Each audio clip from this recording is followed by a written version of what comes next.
Well, howdy friends. It's time for another episode of MOTU Feeding the Beast.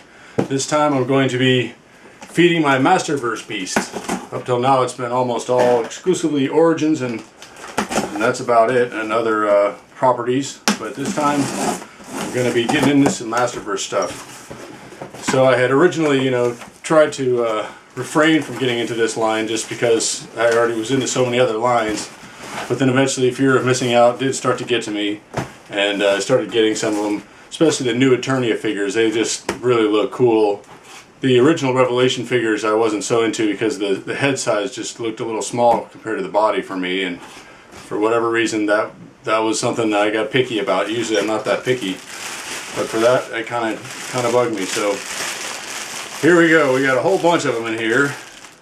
Let's see. Oh, let's start with the one that really pushed me into all this. HeMan. HeMan himself, huh? So, what's it say? 40 years ago, Mattel created Masters of the Universe, a world of space and sorcery, of fantasy and technology, and of HeMan, the hero who inspired children to discover the power within themselves. I have the power. So there's the back graphic. You all can see. I'm sure you've all seen this before. You all probably have it. And this is the first time I'm seeing it in person. Never seen this in store anywhere. Love the box that it's like the Origins box, the original box, the red box. It's different than all the other Masterverse and stuff. So, but this is the guy that I'm saying is guilty of getting me into the whole line, because eventually I decided I just have to have this one. Just one. With all the Origins guys, I just have to have HeMan at this scale. So, you're the jerk that got me started on all of them, HeMan. And yeah, I like the wash on his we call it his trousers or his trunks. And it looks like the wash on his body is real slight, if at all, which is good, because I had seen pictures where it looked like he was just brown stained with water, all just a bad looking wash basically. So this is very cool. I'm excited for this. I think these guys will scale better with 6-inch figures if I have, if I mix figures from different lines and display at some point, like the G.I. Joe Classified or Star Wars Black Series. For me, the Origins figures, or the original vintage figures, always scaled with the 3 3/4 inch figures. I just figured the Eternians were giants, much bigger than humans, so that they would actually be the same scale as 3 3/4 inch figures. They were just much bigger, humanoids, peoples. Anyway, enough about HeMan, and let's move on here. So, of course, with HeMan, we had to get a Skeletor. Now, I didn't get the set from Comic-Con that had the 40th anniversary Skeletor. And originally I ordered this Barbarian Skeletor here from Amazon, but the one they sent me was the Revelation Skeletor, so I ended up sending that one back. And I'm glad to have this one. This one looks like he's a fairly good representation of Skeletor, at least if I switch the head out. And I like this barbarian look to him. That's pretty cool. I do like the color of the Revelation Skeletor quite a bit. The purple that he wears, the more lighter colored purple. So I may end up getting the original Skeletor from Revelation and then trying to get a custom head for him that would fit better. So this head looks pretty small too. I wonder if it's sort of that smaller scale. It is new Eternia, so I kind of feel like it's the right scale. But anyway, and this head looks a bit more like Demor. What's the guy's name? Demor, something like that. The guy that Skeletor is supposed to be made out of, Demon Man or something like that.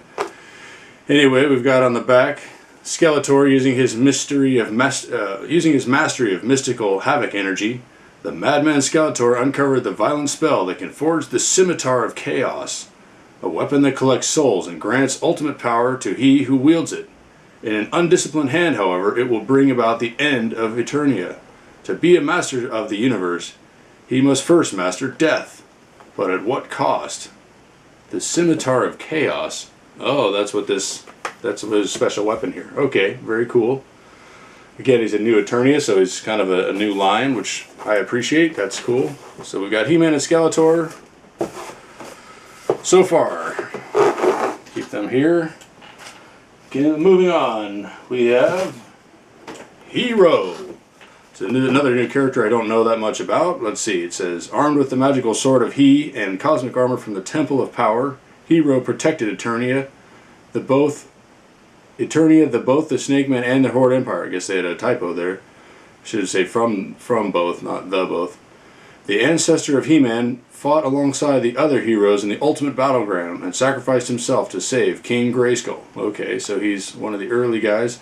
Oh, that's right. I really liked him because of this staff that he has that opens up and has the power thing inside of it, the power orb, I guess, that gives all the power to everything. So I think he's cool looking. I like his silver, gold, blue, and red coloration. Looks very heroic. Looks like he's got kind of reddish hair on the back, but more of a brunette or brown hair, I guess you'd call it. Kind of a little bit Space Man-y, which I like. I think eventually I'll get the He-Man from the New Adventures of He-Man if I ever see him on sale. I probably won't buy him at the full retail price, but if I see him marked down half price or less on clearance, I'll definitely pick up the New Adventures He-Man because I think he looks cool with his helmet. But yeah, I really like this guy's weapon and his coloration, so included him. So he's a revelation, so he's got a smaller head. That's okay. I do have also have King Grayskull. I already bought him when he was on sale through Target. So anyway, got him and also Masterverse Beastman. I've told you guys before, so won't go through all that right now. So we got Hero to add to the collection here of the good guys. Let's see. Shall we go ahead and add a bad guy here? So Catra. Catra, I had originally thought was a good guy because in one of the Filmation Masters of the Universe cartoons, there is a feline female character. I forget what her name is, but she's not Catra, and she's a good guy. And so I had misunderstood who Catra was. Didn't realize she was the main enemy of She-Ra until someone corrected me in one of the comments. I think it was Hebrew himself. Had corrected me and let me know that Catra was a big deal. You know, so yeah, anyway, I like her. I like cats. I like women, and she's both. So she's a cool character. Good red coloration. It's got that cool shield with the crystal there in the center. That's pretty awesome. And a nice mace, it looks like, with also another crystal in the middle, so that's cool. It says, the cruel, calculating force captain of the evil horde holds her hatred for She-Ra close to her heart. Using her trademark Magic Hat mask, Catra is a dangerous nemesis for the Princess of Power. She can shapeshift into a powerful panther, blast freeze-fire beams to encase her enemies in ice, or even teleport. Her greatest power, however, is her cat-like cunning. Cross her if you dare. So yes, I also did. I bought Frosta when she was on sale, on clearance, or at least on sale. So got her a good deal on Frosta. That was perhaps the first one I had at home in hand. Might have to say. So yes, got Catra, very cool. One of our villains. I also do have Zodak, which I got before. So our guy who's neutral. Anyway, on we go. Another one. Stratos. So this Stratos, I thought was one of the most cool looking figures that there is. I really like his added feathers around his neck and the feathers around his loincloth. I think this is really one of the coolest looking figures. Stratos was actually my first Masters of the Universe figure when I was a kid. So I do have a special place in my heart for him, even though I kind of preferred my brother's He-Man to Stratos, but Stratos was still cool. I did like him. And yeah, he's not one of the most interesting characters in the cartoon, but he is a pretty cool looking character. So I'm happy with this. This one also finally comes with his Staff of Avion, which has kind of an egg on there, I believe. At least it looks like it. So this is a really great figure. This is another one that pushed me over the hill into getting this started on this line. So it says here, Stratos, the winged warrior, the once majestic mystic mountains, now lay scattered in ruined shards across the oceans of Eternia. Stratos reforms Avion as a nest of island outposts, protecting ships from pirates, marauders, and, worst of all, Merman and his sub-oceanic monstrosities. Through hardship and turmoil, Stratos proves to be the most resilient of New Eternia's warriors. Okay, the most resilient. New designs inspired by classic concepts. So there we go, Stratos. Hope he's showing up there in the light. You guys can see him. I know you all have him, so it's probably not necessary to show you, but you know how we do it on videos. We got to make the video seem somewhat professional anyway. So what are we going to do here? Well, squeeze them back. They're probably more in frame. I can't tell how my framing is. We got one more here. We got Manny Faces. This is another one that I thought was really cool in this new Eternia design. Another one that really pushed me over into collecting this line, and that's because he has even more masks than the original Manny Faces. He's got his 3 original man face, robot face, and the sort of green monster face, and then he's also got these kind of these other faces added on. I don't know how to describe them. We got a skull face, kind of a clown Joker face. I don't know what that would be. In the middle one kind of looks like the guy from Anonymous, Guy Fawkes mask, that sort of mustache. So yeah, he's really cool looking. Like the colors again. Looks a lot like the original Manny Faces, which I like. Obviously more articulation, which is great. So that's a cool feature. Looking forward to displaying him at some point. So we got here, when Castle Grayskull shattered New Eternia, the mind of an adventurer shattered with it. Now known as Manny Faces, his curse forces him into the faces of many beings, from human to monster to robot, each with its own memory and agenda. Oh, little does he know the combined memories of his many faces are the map for restoring Eternia to glory. Okay, so old Manny Faces here is a multi-personality. She's got 6 personalities, and each one of them holds a key to restoring Eternia. Fascinating story they're putting together. If they actually, you know, tell us more about that story, that's great. So yes, I really like this. The artwork is cool on these. It's not as fancy to me as the artwork on the Origins figures, which are really just amazing artwork, but they are still pretty cool. So I'm still going to have a hard time unboxing these, although I guess with these you can unbox them and put them back in the box, so that's cool. Yeah, although I probably need to unbox them just to make some more space and throw away these boxes, which will mean I'll have to try to cut out this artwork and save it, because it'll be something to look at later. So anyway, yes, very cool, Manny Faces. Excited for that. Let's see. Got one more in the box here, which is not Origins. It's just this Crimson Bat G.I. Joe classified figure.